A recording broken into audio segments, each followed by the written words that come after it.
Because of your contributions to our Women in Film charity event, you've unlocked an honest trailer for every Christopher Nolan movie. Wah!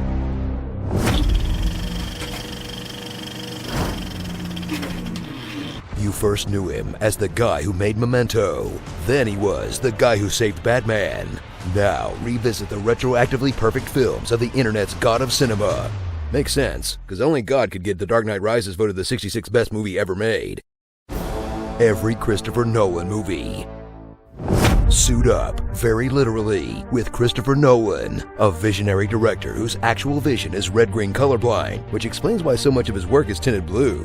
Watch as he carefully constructs a series of intricate puzzle boxes full of non-linear storytelling, in-camera technical wizardry, plot twists that range from holy crap that was mind-blowing to holy crap that blows, and intense percussive musical scores that will make you scream, "What?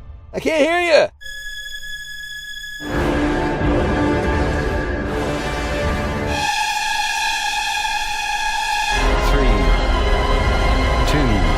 Man is a genius! Sorry. Meet a Christopher Nolan protagonist. He's a well-dressed white dude with brushed back hair, kind of like Christopher Nolan. Follow this intense stoic man who's likely some kind of thief, criminal, or vigilante, but who still follows a strict code. Never follow the same person twice. Never show anyone. Never recreate places from your memory. Always imagine new places. I have one rule. And that's the rule you'll have to break. As he reckons with a tragedy in his past, whether it's the death of his wife. I remember my wife dying. The death of his wife. Once I had a wife. She was taken from me. The death of his wife. It won't bring your wife back. The death of his wife. The doctors would have been able to find a cyst in my wife's brain before she died instead of afterwards. The death of his wife. Oh, no! Or, when Nolan really wants to shake things up, the death of his girlfriend. That's a lot of dead wives. What could it all mean? The other fascinating thing about you is that you work with your lovely wife, Emma.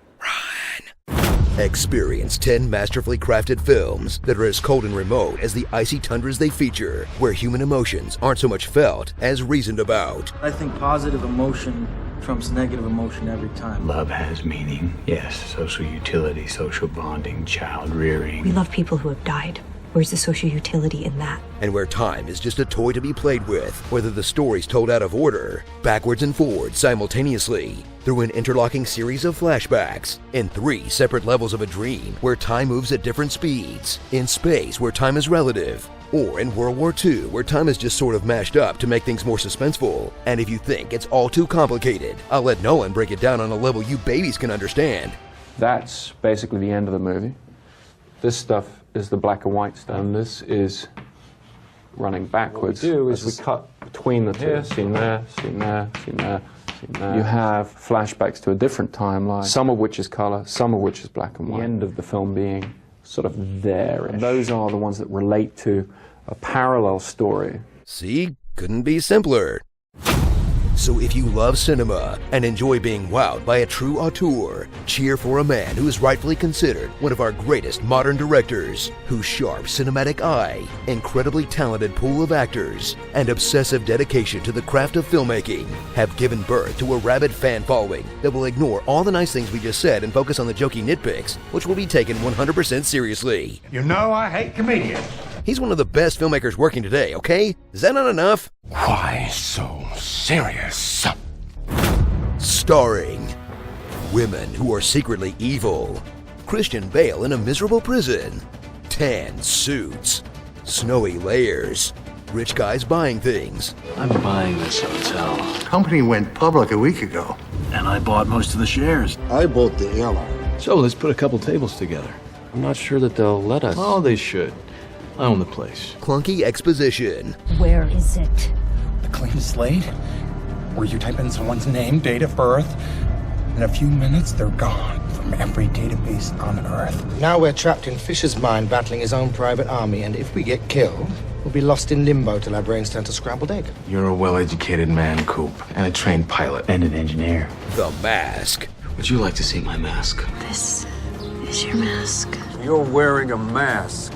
Just take off that mask. You just take off your little mask. It's like putting on a mask. If you're working alone, wear a mask. mask. Let's mask up. No one cared who I was till I put on the mask.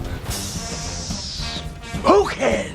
Whoops, wrong mask. Yelling! Wrapped up in garbage bags! Where are they? You can't give in! Why can't you outthink him? Where are they? Where's the trigger? Rachel! Rachel! Oh, look at me! Drowning.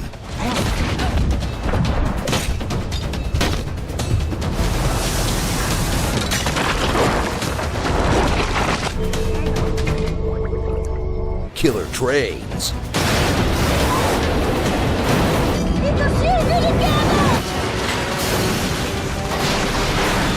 And a very emotional Michael Caine. Fallon. What have you done? Forgive me, Beth.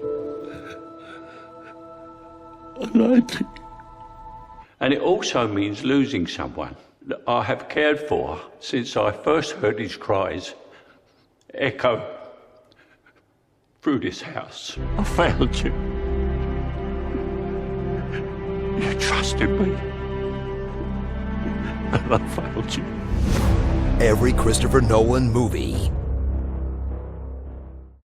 Okay, I'm sure you all know about the first letters in the characters' names in Inception spelling out dreams, but did you know that all the astronauts' initials in Interstellar spell out BRCMD? Which can only be a reference to the TV show Doc, where Billy Ray Cyrus plays an MD, and his character's name was Clint Cassidy, CC. That has to be a reference to Charlie Chaplin, who was good friends with Edith Piaf, the singer of the song in Inception that's the cue for everybody to wake up. It all makes perfect sense. We're in a dream, man. Nolan's trying to wake us up. Hurry, before it's too late. The top just keeps spinning. I have to wake up. I have to. Pickles, why you be eating at my foot feeds? Pork chop sandwiches. My Little Pony is the best movie in all of history, even better than The Dark Knight. I have a not-so-okay feeling about this. Quarrel.